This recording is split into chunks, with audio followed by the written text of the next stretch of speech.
Some more problems from the antiderivative worksheet, and this is number 10. So we have a power rule or reverse power rule here, so we'll just add one, so x to the third and divide by that. Now, does this look like one of our flashcards? Yeah, I think the derivative of the cotangent is negative cosecant squared.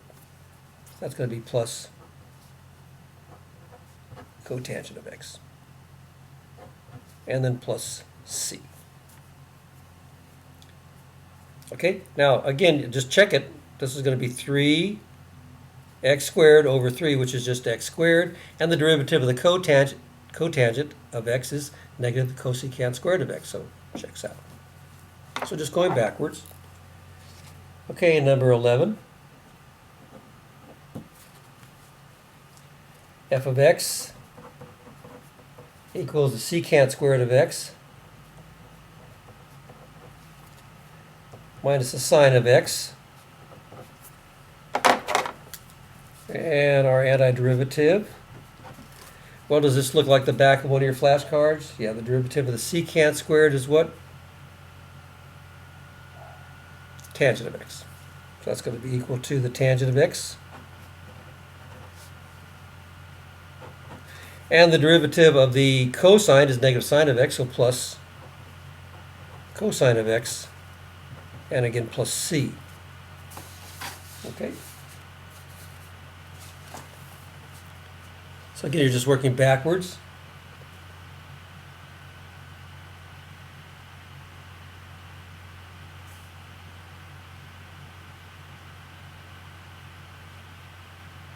Okay, number 12.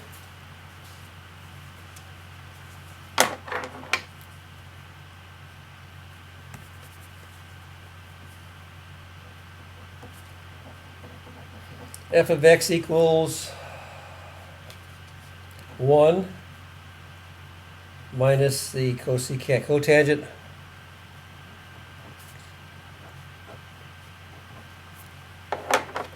so f of x, capital of f of x, the antiderivative equals, and then here this is going to just be x because the the derivative of x is 1, so x. And what's this look like? That looks like the cosecant, right? The derivative of the cosecant is negative cosecant cotangent. So that's going to be plus the cosecant of x plus c.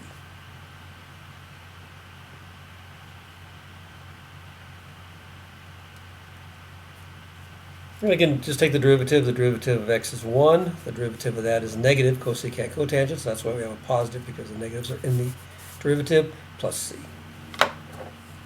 All right, number 13.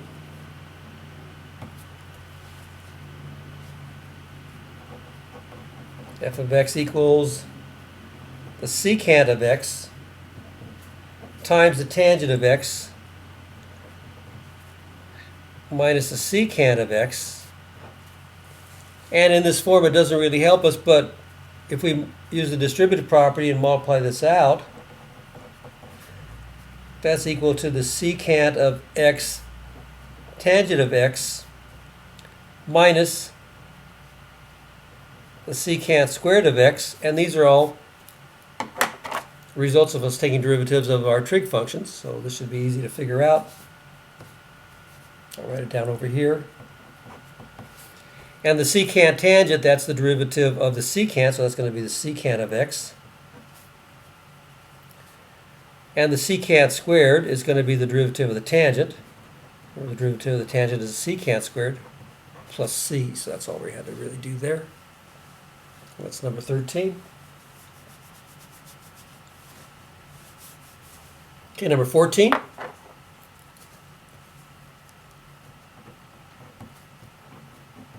F of x equals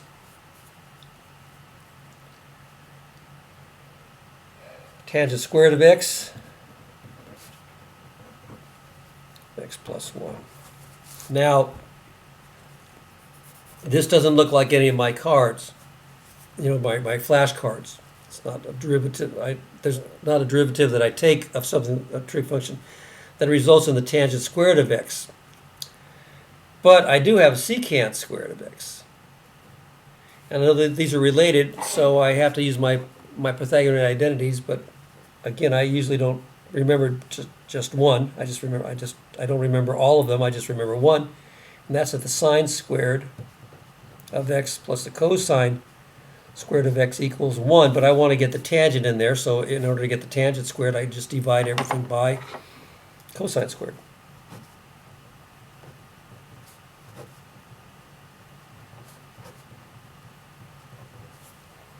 And then this will give me now the sine squared over the cosine squared is the tangent squared, which is what I've got over here, and plus 1. And what's 1 over the cosine? That's a secant squared of x. So instead of writing this as the tangent squared of x, I'll just write it as a secant squared. Or I'm sorry, instead of writing this as the tangent squared of x plus 1, I can just write it as a secant squared, and I do know I have an antiderivative for that. So I'll write f of x equals, same thing, secant squared of x. So I have to use a little bit of trigonometry here. So the antiderivative is equal to the tangent of x plus c. Okay, so that wasn't too bad once you saw that identity.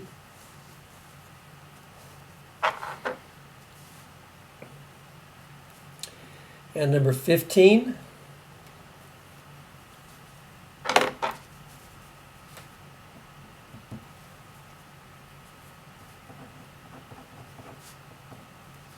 F of x equals the cosine of x, all divided by 1 minus the cosine squared of x. And in this form, it doesn't really make a lot of sense, but what we can do is write this as the cosine of x all over, and we know that 1 minus the cosine squared of x, since the sine squared of x plus the cosine squared equals 1, the sine squared equals 1 minus the cosine squared of x. So I can just write this as the sine squared of x. And there's a couple ways I could do this, but just to do this trigonometrically makes it a little bit easier. I can write this as the cosine of x over the sine of x times 1 over the sine of x, can't I? And now I could say that this is equal to, I could just say f of x equals, and this is going to be what? Well, that's going to be the cotangent of x.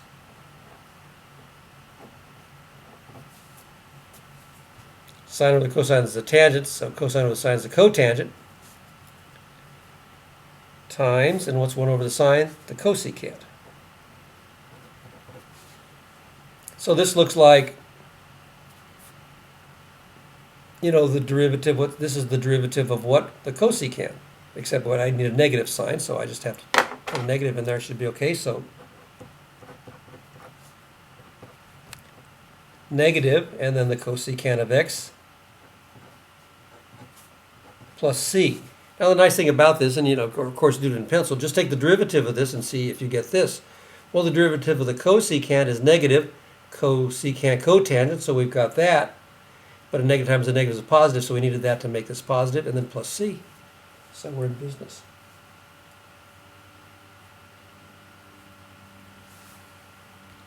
So not too hard, just have to kind of do a little bit of trig.